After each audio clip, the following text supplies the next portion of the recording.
Where do you like to start with people who are sort of interested to learn about oil and gas? What are the fundamental blocks you start with when you want to teach someone about the market dynamics and how this gigantic industry work? Well, generally speaking, common sense prevail all the time. So you need common sense. And aside from common sense, you need economics 101. Economics 101 really is not even a science, it's just common sense. People have been practicing it for thousands of years. So you need that common sense. And common sense basically forces you to think differently from what a lot of people think. So one of the first issues people should realize, especially for in places like Scandinavia in general, is that oil and renewable energy in Europe are not substitutes. People think, oh, if I build more renewable energy and more solar and more wind and more hydro, then I don't need the Saudis, I don't need the Arabs, I don't need oil, I don't need OPEC. Well, they are not substitutes in the first place. So this is one of the misconceptions about the relationship between them. And the reason why, because renewable energy is used to generate electricity.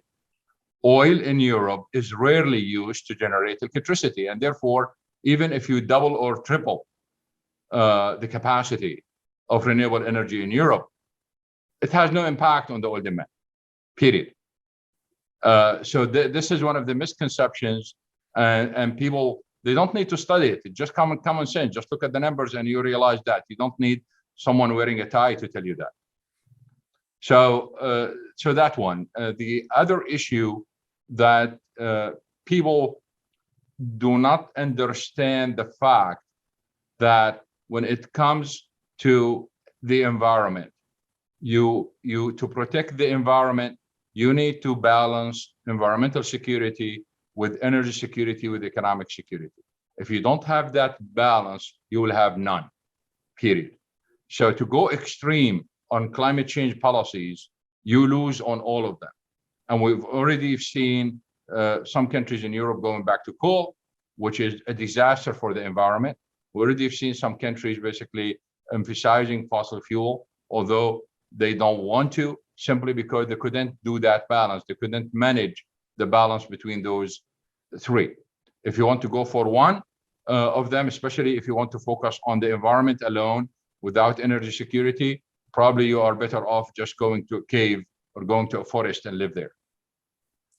That's very interesting. And I mean, when you say it like that, hasn't sort of let's say the last few years also basically just told us this fact? If you look at what's happening when you get conflict, people afraid about energy security, etc., then you also see what's sort of the top priorities. And maybe it all goes also back to politics. Like when everything is good, it's very easy to talk about renewables and investing in renewables.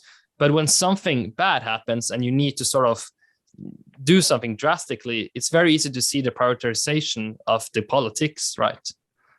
I mean, that what you just said proved the point that it's all about common sense, right? So that's how we start things.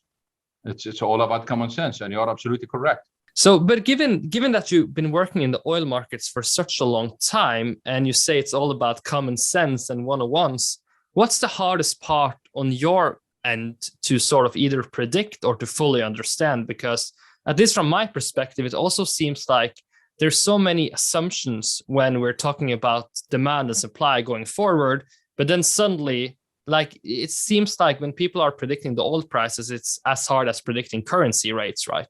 Seems like a very hard puzzle to solve or to master fully. Absolutely. So what we do in this case is we isolate politics and natural events completely from the modeling. So we do our modeling with the known facts and the known trends. And then whatever that is not predictable, such as politics or nature, that comes extra. And that will be plus or minus. So that's where basically how everyone does it. The problem is when people fall in love with a certain trend, that's where the problem is. You have to be completely independent to be able to do a good job on those forecasts, despite all the difficulties, despite the number of variables despite politics and nature, you still need to be independent. The problem we have historically is people go to extremes. And when they go to extremes, that's when things go wrong. Interesting. If you look at your own sort of research, what do you find most fascinating to work on sort of in 2022 and going forward? Is there anything specific, or is it just a whole spectrum that you find fascinating? I am always fascinated by how people react on the ground to various market conditions, to various regulations, to various policies. But this is really fascinating in every sense you think about.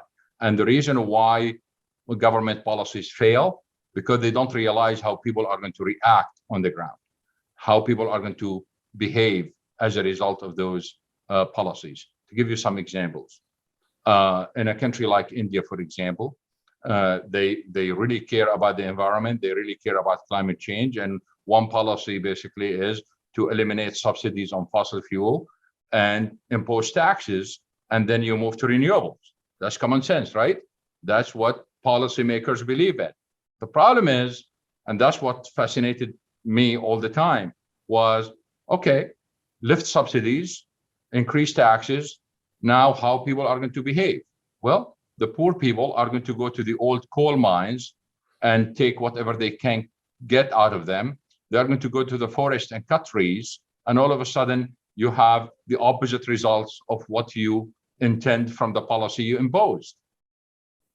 So you have all those unintended consequences if you don't understand them, because they are all common sense. I mean, if you are poor and you cannot afford to pay, what you are going to do? You need to survive. So we have those unintended consequences as a result. A government, for example, imposed very harsh punishment on smuggling, for example. Well, just because you impose harsh sanctions, that means the smuggled good now has a very high price. And because it has very high price, it becomes tempting for smugglers to smuggle despite the harsh punishment in this case. That's an unintended consequence to this. There is an old story, which is a kind of fascinating story, just to tell the whole thing, that in one of the previous communist countries in Eastern Europe, when they tried to open up, a German company came in and said, look, it takes farmers about 2 hours to get to the market because there is this mountain between where the valley is and the city, the capital city. And 2 hours is too late for a produce basically to come every single morning from the farm to the market. So why we don't do this? We are going to build a tunnel through that mountain, and farmers will go through the tunnel. They will pay a toll. It will take only 20 minutes. So they can cut the 2 hours to 20 minutes. And that's a lot of savings. And the government agreed on the condition they are not going to pay a penny. And the German company said that's fine. We'll do the investment. We collect the toll. And 30 years later, we move out and you own the tunnel. So they agreed to it. They opened the tunnel and very few people passed through the tunnel. And the Germans went crazy. So what's going on? So they conducted a market study to find out why the farmers are not using the tunnel. Well, they found out that farmers, because these are small farms, they like 6, 7 of them basically will put their produce on one truck and go to the city, sell everything, come back. They missed the idea that the opportunity cost for the time of the farmer at that time of the year is 0. So what time they are trying to save for the farmer? All he got to do is just sell his produce, and he has nothing to do for the rest of the day. So you are preventing him from having fun with his friends for 2 hours and 2 hours, 4 hours of fun. He is losing. And therefore the project failed, because they thought the value of time for the farmers is the same value of time for German workers, and the same way capitalistic societies in Western Europe think about time. So understanding these reactions on the ground is extremely important, whether in energy or any other field.